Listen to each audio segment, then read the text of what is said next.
monsieur le gouverneur de la région de Kaolack te deewoo njaaxanaay raxma ku mu jox xaalis lekkal alalu sàcc la yor sàcc la.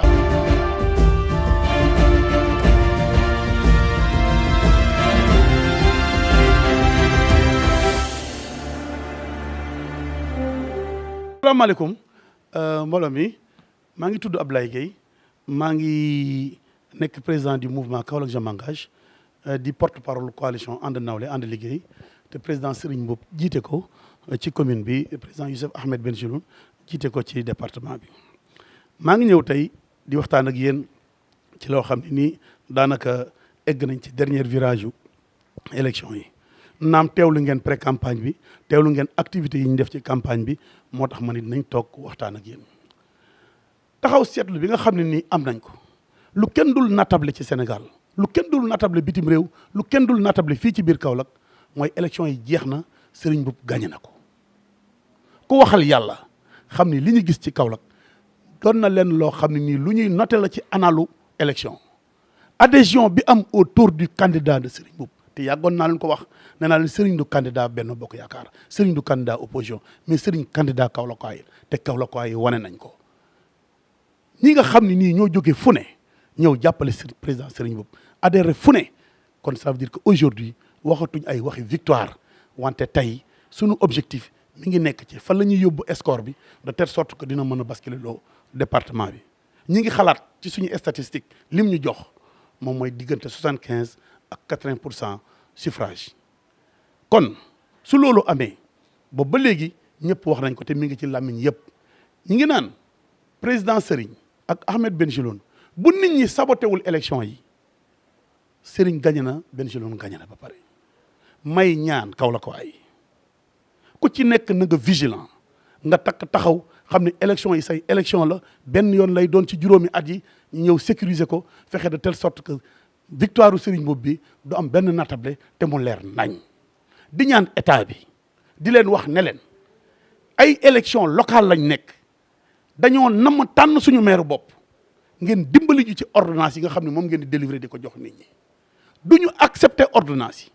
parce que di dem ba ci ay 1000 ordonnances ak i 1500 ordonnances day influencer ay élection te duñu ko d'accord bàyyi leen Kaolackois yi ñu tànnal seen bopp maire te bu kenn saboter élection yi di wax suñu mbokk yi nga xam ne ñu ngi dëkk Kossy dëkk Taïba ku ci déplacé jéem a jéggi ci Pont Noiro bii ak i ordonnance di nga ko jëflanteeg nit ñi parce que élection yi daf ñoo ñor lool sax daf ñoo ñor c'est une question de volonté populaire bàyyi leen ñu tànn suñu maire te état bi nañu bàyyi effectivement ordonnance yi parce que ordonnance du joxe des élections transparentes du refléter effectivement li nga xam ni moom la population bi di joxe. deuxième chose courant ñi ngi ñaan waa Sénélec nañ jël disposition yëpp ba bu ñu àggee même bu yëf yi nari guddi nañu bu coupure courant am bu dara am wa ilaa nañu jéem a luy ay groupe électrogène ndax ñu may nit ñi ñu compter normalement loolu lépp dafa bokk ci leen loo xam ne ay mbiru sabotage la dañ leen di teel a dànkaafu balaa ngeen di dugg ci loolu. di mujjee fenn monsieur le gouverneur de la région de Kaolack tëddeewoo njaaxanaay te tëddeewoo njaaxanaay junj nag doy na borom xel gis nga ñun ñi wax ak yow nii ñun vacances yi wuj fi tooguñ ñu affecté ñu fi ñëwuñ fii tamit nag pour ay affaire visite ak nangam sangam déedéet dañ fee dëkk nous sommes des Kaolackois de souche ngir yàlla ak yent bi tëddeel njaaxanaay tëddeewoo njaaxanaay te ñun xam nañ ni tëddeewoo njaaxanaay fii nag koo ëppati mbokk mënoo ko jëw génnal ci élection yi taxawal taxawaayu partialité bi nga war a mën a taxaw pour que kii nii parce que Kaolack volonté populaire bi fi nekk amul kenn koo xam ne nii dégg nga maam war ngaa mën a taxaw pour mën a yàq suñu kii nii xam nañ nag hésité wuñ ci sax dama ne la tu n'es pas vous n'êtes pas partial na nga tëddee njaaxanaay sa impartialité boobu noonu ñun coalition bi ànduñu ci te tëddeel njaaxanaay suñu bëggee effectivement élection yi paisible élection yi normal ku ci nekk ñu def ko te dem si leen na nga tëddee njaaxanaay loolu nag sa propre volonté la keneen sant la ko yaa ko jël sa propre volonté nekk ci ñun nag suñu carte yii saraxe wuñ ko wilipande wuñ ko jaayuñ ko defuñ ko lenn fulaak fayda lañ ko amee te fulaak fayda lañ koy joxe du ñu d'accord ku dëkk fële ca Mbadakhoune wala nga dëkk feneen ñëw di influence suñu vote yi fii tëddeel njaaxanaay moo gën foofu sinon volonté populaire bii nii kenn mënu koo arrêté loolu lañ lay ñaan xam nga li ma la wax xam nga ne yow vous n'êtes pas partial xam nga li ngay def te ñun coalition bi xam nañ ci lépp loolu moom je tenais à le dire pour que nga mën a garder votre partialité moo la war boo partialee moo la war boo partial defoo xam def nga leen loo xam ne waru la waaw je vous remercie di wax leen aussi président Serigne kontaan na lool sax tey dafa am mbégte lool ci loo xam ne ni ay événement yu am la ndax su Pël Fuuta yëpp taxawee ak seen communauté ñëw toog ci Serigne ne ko Serigne yow la ñu jàppale si jox ko seen kaddu dik ko seen i carte askanu Lawbe it ñëw def seen groupe ñëw toog waxtaan ak Serigne gërëm ko jaajëfal ko jox ko seen kaddu askanu Naar taxaw it seen groupe ñoom ñëw ci Serigne jox ko seen kaddu jox ko kii ne ko dinañ la jàppale. fi Serigne gën a kontaane mooy ñi ñu naan minorité ethnique basaar yi xaasonke yi bajaranke yi soodinke yi toog nañ ak fulaak fayda ne Serigne gis nañ ne yow yaa mën a defar Kaolack ñun ñëpp yow la ñuy jàppale Serigne def ci kontaan loolu waxoon naa leen ne leen Benno Bokk Yaakaar dina bàyyi Benno Bokk Yaakaar ñëw fekk si Serigne tey jii nii li ñuy seetlu kenn mënu laa wax lan la volonté bi fi am ci Kaolack waaye pour changer jox seen carte Serigne kenn mënu laa wax dara kenn mënu ci wax dara yëf yi jeex na Serigne gagné na élection yi te it maa ngi leen di ñaan yéen jigéen ñi raxma ku mu jox xaalis lekkal alalu sàcc la yor sàcc la ku mu jox lekkal alalu sàcc la yor c'est un voleur sàcc la te ku mu ci joxit alal lekkal mais on est en train de voir quel est le score qui pourra faire basculer les résultats du département. Aujourd'hui, nos statistiques nous donnent un score se situant entre 75 et 80%. En cela, ce qui est clair et ce qui est sur toutes les lèvres est que si toutefois les élections ne sont pas sabotées, Serigne gagne haut la main la commune et Bengelloune le département. C'est pourquoi on aimerait attirer l'attention des Kaolackois et des Kaolackoises, d'être beaucoup plus vigilants et d'être beaucoup plus engagés pour sécuriser les élections et quand même sécuriser la victoire de notre coalition. On aimerait que l'État arrête ce système des ordonnances.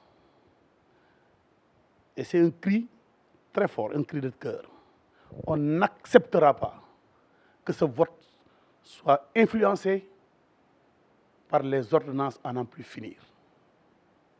Laissez les Kaolackois s'exprimer, laissez les Kaolackois voter au lieu d'être dans cette délivraison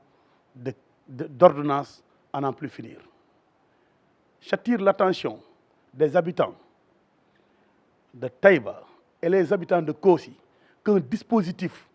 de veille et d'alerte sera mis sur place pour les éviter de venir truquer les élections le 23 juin. Tout ce qui pourra être fait sera fait uniquement pour que ces ordonnances ne passent pas. Et on sera très vigilant. Pas d'ordonnance, pas d'ordonnance et pas d'ordonnance. Si l'État veut des élections paisibles, ils n'ont qu'à réduire les ordonnances, ils n'ont qu'à annuler ces ordonnances parce qu'on n'acceptera pas que les ordonnances soient effectivement remplacées par des cartes d'électeurs. C'est un premier fait. Le second fait est que le jour du vote, on attire l'attention de la Sénélec que si toutefois il y a une coupure d'électricité, sachez qu'il y a des actes de sabotage. On aimerait que l'État prenne sa responsabilité en prenant même des groupes électrogènes pour pouvoir parer à d'éventuels problèmes liés à l'électrification ou bien à l'électrification pour une élection claire et pour une élection pacifique. Je terminerai par dire au gouverneur de la région de Kaolack qu'il n'est pas du tout partial. Il est dans une impartialité telle que ça peut truquer les élections. On attire son attention que, monsieur le gouverneur, vous n'êtes pas du tout partial. Et on aimerait très bien que vous soyez effectivement dans vos habits de gouverneur. Ce que vous êtes en train de faire, nous le connaissons. Au nom de la coalition, nous habitons Kaolack. Nous ne sommes pas venus comme des vacanciers et nous ne sommes pas affectés ici. Tout ce qui se passe, on le sait. Soyez partial et sortez de cette impartialité. On sait tout ce qui se passe et vous savez ce que vous êtes en train de faire. La coalition ne laissera pas parce que ces élections sont un barreau d'honneur. Kaolack a beaucoup trimé et ces populations ont pris leur destin en main pour pouvoir élire leur propre maire. Nous ne sommes pas des vacanciers, ni aussi des gens qui sont affectés ici. Nous sommes des Kaolackois, du Soli et du Sangini. Donc sortez de ces élections, abstenez-vous, parce que c'est la meilleure solution pour tout ça. On conclura par remercier toutes ces vagues d'adhésion qu'on a compris aujourd'hui. Je l'avais dit que Benno va quitter Benno pour venir au niveau de la coalition. Et vous l'avez constaté. On remercie la communauté Peul.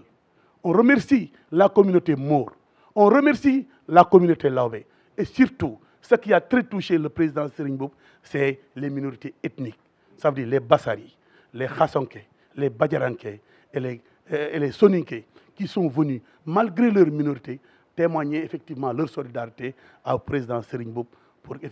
une très belle victoire. Je vous remercie. ku ne xam ne ne yàlla daa bind te yemalewul am na ñu matal am ñu matlewul waaye ba mottali amee ba léegi kenn sonnatul buur kattan di produit 100% naturel sans effet secondaire ñu defare ko li nga xamante ni moo di petit cola bisaab ak jinjeer ñoo ngi jàppale leen ci seen wàllu kattan ak seen wàllu wërgu yaram bu nekk jarna fi nguur ak keng ba ci kikirikiij waaye bii mooy seen buur di buur kattan ballonnement moo ci mën constipation faiblesse sexuelle diabète sinusite éjaculation précoce di joxe appétit sexuel teg ci itam day raxas sa biir ba mu set wecc wooteel gaaw ci 77 413 59 24 77 413 59 24 xar yëpp xar lañ waaye laadum da ciy gën te bu ñu nee góor ngóoraa tax